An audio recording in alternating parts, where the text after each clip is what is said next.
We love cryptids and creatures at our house, and I don't know how to crochet yet, but I am working on it. I'm Michelle, this is my romantic tangle, and I want to share a crochet world of creepy creatures and cryptids by Ricky Gustafson with you.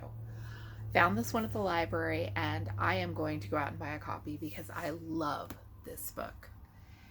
There is such a range of characters and things to crochet that I can't get over it. There are 40 projects in here and they are all distinctly different. They have wonderful details. It's divided into chapters. Cryptids, man-eaters, creatures of the deep, forest dwellers, mischief makers, and winged beasts. I think I could easily want to do half of the projects in here, and if my kids were younger, well, at the age my kids are now, I think they're going to want some of these. Let's start with Cthulhu. Let's start with the one I know my oldest son will want the most. Then we have Nessie, Mothman. I'll be honest, I do not know what some of these are supposed to look like. Chupacabra. So I will just trust the designer's interpretations. I want a jackalope for me. Is that not the cutest little thing? A sandworm. My kids used to binge the Tremors movies. A minotaur, and look at the ring in his nose. I'm trying to hold these so that the glare doesn't hit the pages. There's a werewolf done in fuzzy yarn. A zombie. Slender Man. Again, that one's for my boys.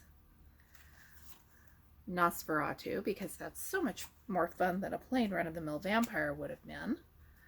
Cyclops. A few of these do have felt embellishment, and they have 9mm safety eyes, which the designer gives you instructions on how to paint for the creatures that benefit from that. Here's the Manticore. Like I said, there is a tremendous amount of variety here, and now we are on to creatures of the deep, starting with the Kraken. And a mermaid. I want the Kelpie for me, of course. A Grindylow. Did I tell you there are 40 of these?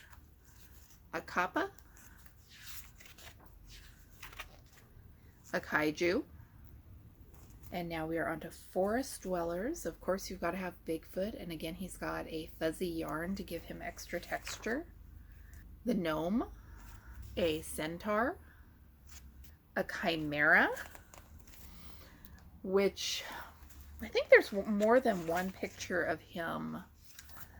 So you can kind of get an idea of all his different heads. I can't remember off the top of my head what they had. The Leshy. Again, I want that one. The Jersey Devil. I don't know what the Jersey Devil is supposed to look like. Not something I've ever thought about. Look at Medusa. She's another one of my absolute favorites. There are probably a dozen in here. Fairy, that if I bought the book and learned to crochet, I would want to make. Krampus.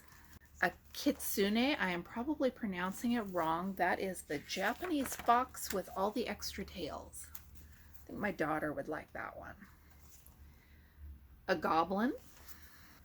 The boogeyman. I think I'm missing something with him.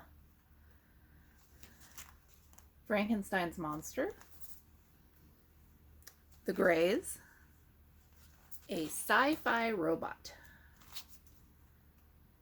And now we are on to winged beasts. It just goes on and on. Here's a dragon. Here's a griffin.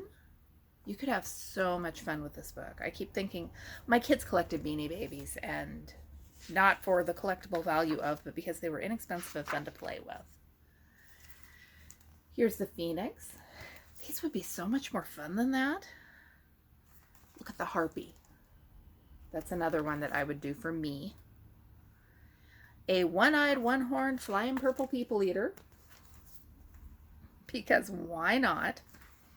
And a gargoyle. And that is it. I don't have enough crochet experience to be able to really evaluate the instructions, but based on the subject matter, I want this book.